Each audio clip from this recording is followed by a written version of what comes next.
वाहनधारकांना विशेषतः रिक्षा चालकांना सीएनजी हायड्रो टेस्टिंगसाठी रेट्रोफिटमेंट सेंटर तर्फे म्हणजे सीएनजी प्लांट तर्फे 2800 ते 3000 रुपये एवढा भरमसाठ दर आकारला जातोय, भरमसाठ वाढ केली जाते। मी शफीक पटेल, आझाद रिक्षा चालक संघटना संस्थापक। 1 फेब्रुवारी 2025 अगोदर जो दर 500 ते 700 रुपये होता, आज या रेट्रोफिटमेंट सेंटर तर्फे यातला 2800 रुपये द्यावे लागतात, 3000 रुपये द्यावे लागतात। आणि कशासाठी?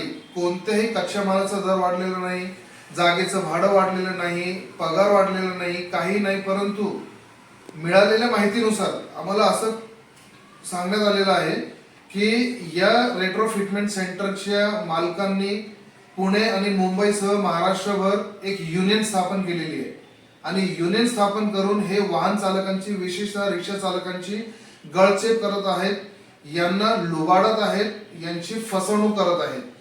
तर याबाबत आझाद रिक्षा चालक संघटनेतर्फे नुकतेच आम्ही एक निवेदन तयार केलेले आहे।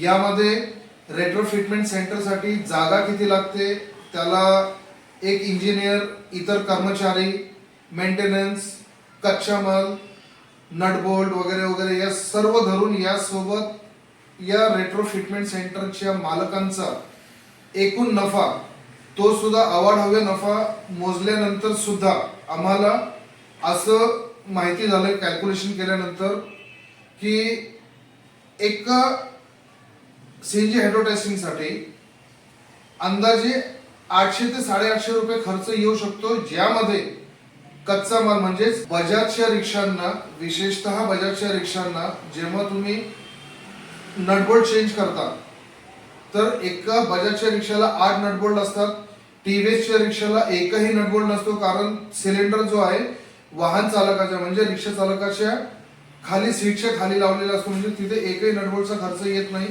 परंतु बजाजच्या रिक्षांना जेव्हा 8 नटबोल्ट आपण नवीन टाकले, यासोबत सिलेंडरला पांढरा व लाल रंग मारला, पेंट मारला, प्लास्टिक कव्हरने त्याला रॅपिंग केलं, त्याच्यानंतर चॅसिसचे जे पट्टे असतात ते पट्टे सर्व नवीन टाकल्यानंतर सुद्धा या वाहनासाठी फक्त आणि फक्त 800 ते 850 रुपये एवढा सरासरी खर्च येतो।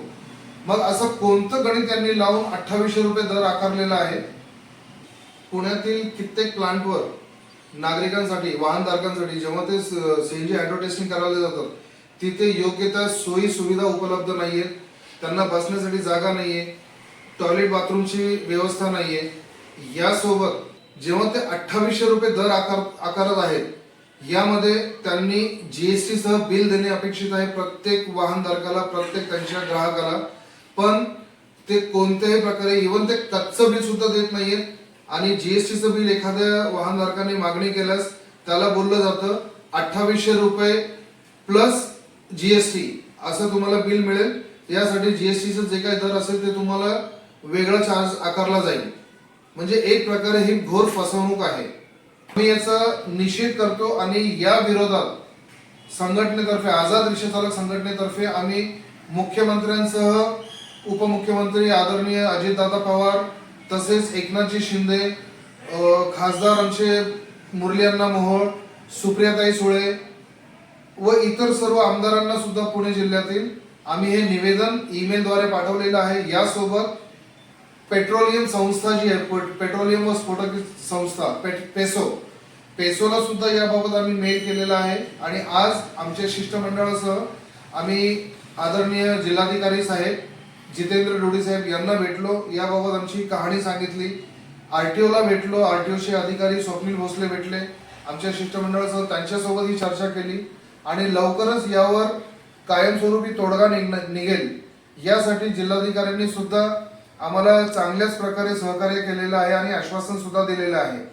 परंतु पुन्हा सांगतो की ज्या पद्धतीने अव्वाच्या सव्वा यांनी रक्कम वाढवलेली आहे, ही ताबडतोब यांनी कमी केली तर ठीक आहे, अन्यथा यांना त्यांचे परिणाम भोगावे लागतील एवढं सांगतो। व्हिडिओ आवडल्यास नक्कीच लाईक व शेअर करा। धन्यवाद। जय भीम, जय महाराष्ट्र।